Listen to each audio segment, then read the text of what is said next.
Hello lads, ladies, gents, ladetts, whoever, whatever, welcome back to another video. You may ask yourself, why Putt Putt? Well, firstly, too fast, too furious. I'm too fast for y'all, man. and secondly, we've covered some pretty heavy games of late, so I wanted to play something that was just a little more lighthearted and fun, so I settled on Putt Putt. Originally releasing back in late 1992, Humongous Entertainment released this little purple talking car Putt Putt to the world. Aiming to be a part of the edutainment genre of games, Putt Putt did the idea of cars before Pixar had even released a full movie. Being a point-and-click game series aimed towards children, there isn't too much to expect here, so we're going to talk about pretty much every game in the Putt Putt verse I can be bothered talking about. Originally created by Shelley Day as a series of bedtime stories, Putt Putt eventually would become a point-and-click educational adventure puzzle series, that's a mouthful, that ran from 1992 up until 2003. Our glorious little purple car, Putt Putt, was voiced by 3 different voice actors over the years. Starting off with Jason Elfson, sorry, I probably butchered your name, who was the main voice actor for the majority of the series, eventually passing the role on to Nancy Cartwright, yes, that Nancy Cartwright, eventually ending up with Michelle Thorson. Fun fact, in Italy, Putt Putt's name is Gas Gas.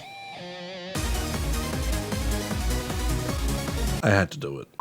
Starting out with Putt Putt joins the parade, as it is our introduction to King Double P, who wants to join in the parade. I know, shocking. But he finds himself unable to, as he doesn't have a pet in order to partake, so he heads out on a quest in order to try and find one that he could adopt. Heading into town, he meets with Smokey the Fire Engine, who gives him some ideas that could help him join the parade later. And without a second of hesitation, Putt Putt goes out into the world in order to earn some money and find a pet. This is where you'll find the core loop of basically every Putt Putt game. Typically, you'll find yourself helping locals with a bunch of simple tasks, such as mowing lawns or even delivering groceries. There are certain roadblocks that you will run into. They will require 1/1,000,000th of your brain power, or all of mine, in order to get past them. Though, unlike most other point-and-click adventure games, there isn't any real moon logic here. Everything actually makes sense. Like getting the magnet to pick up the nails, or using the car radio to get the marching band to move. Which might seem a little bit stupid, but it's actually kind of nice to go back and play one of these games that makes sense instead of something stupid like using buttered bread to lube up a screw in order to undo it. Since this is the first game, it's pretty straightforward. It's a relatively linear experience, and you might expect to lose maybe 20-30 minutes of your day at best, with 10 of those minutes spent clicking on pretty much everything in the background to see what happens. A core experience you'll find across pretty much all the games. Those other 10 minutes will be spent mowing the lawns, cause god damn that shit is satisfying. Though, some of the cars you work for, I think they should be on a list. Hey yo, Trixie, I'm trying to smash!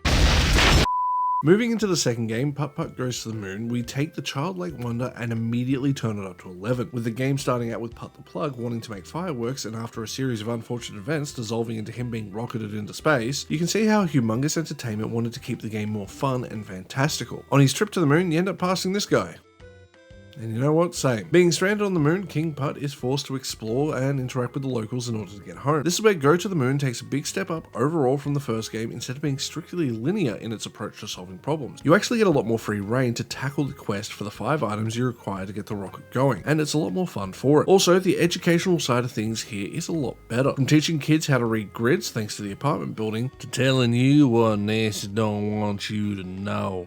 The Pluto is a planet. Pluto is the 9th and smallest planet. It is the farthest in our solar system. I still love you, buddy. Goes to the Moon is just more of everything. More animations in the background, more puzzles, and more stuff to play around with. It's a great time, and honestly, I would probably skip the first game to play this if you wanted to ever go back and visit this for some reason.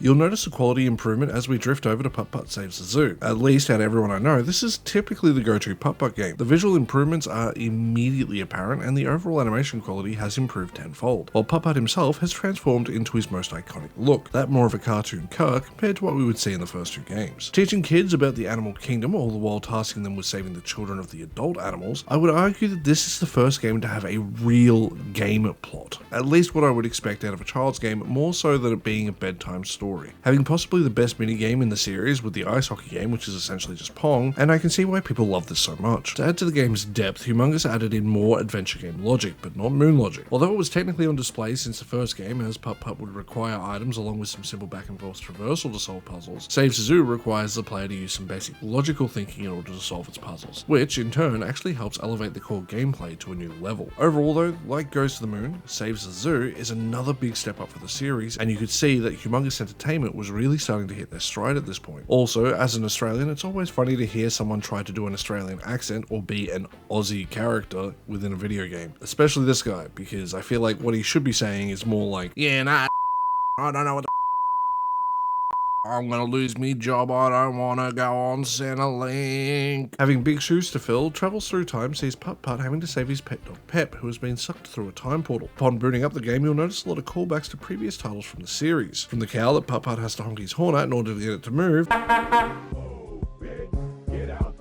to the fireworks sign being boarded up after the moon incident. There's just a lot of nice little touches here. Sadly, I wouldn't say there's been really much improvement in the overall visual design or the sound design. As mentioned before with Save the Zoo, Humongous Entertainment had pretty much settled on their style by this point going forward. Where Travels Through Time does outshine the prior games though is its puzzles. Instead of just having 1 or 2 steps to solve them, they can get a little more in depth. Also, Travels Through Time adds in replayability, which is a first for the series, as the 4 items that Putt Putt needs can be in each of the different times, allowing for up to 24 different combinations, giving Putt Putt Travels Through Time the most meat to its gameplay in the series to date. And honestly, it's still a great game for younger audiences to get into the adventure game genre, as it has all the foundational elements required to teach them how the genre works. And these 4 games go a really long way to showing off the charm of Putt Putt. It's a very bright and colourful game. It is the sort of game that, yes, as a kid I would thoroughly enjoy, and hell, even going back to play them now is kind of healing for the soul, since it's nice to go back and just play a game from a simpler time when there were less worries in the world. So with that, lads, ladies, gents, ladetts, whoever, whatever, it brings us to the end of another video. I hope you enjoyed this look back at our little purple guy in Putt Putt. I know this video was a little bit silly. I just needed a break from the super serious stuff, so I hope you enjoyed. I hope it brought a smile to your face, or at least got you to giggle. And if you hated it, I'm really sorry. If you want more videos about Putt Putt in the future, like the rest of the franchise, let me know down below. I'll gladly do it at some point. I do want to do the other humongous games, but they're going to be put on hold for a while because I want to get back to the serious stuff again. I just needed a quick little kind of breather, to say the least. If you enjoyed the video, please consider hitting that like button. If you want to go that extra step, you can hit that subscribe button. If you want to go that extra mile, you can support me on Ko-fi from just $1 a month, like these lovely people here.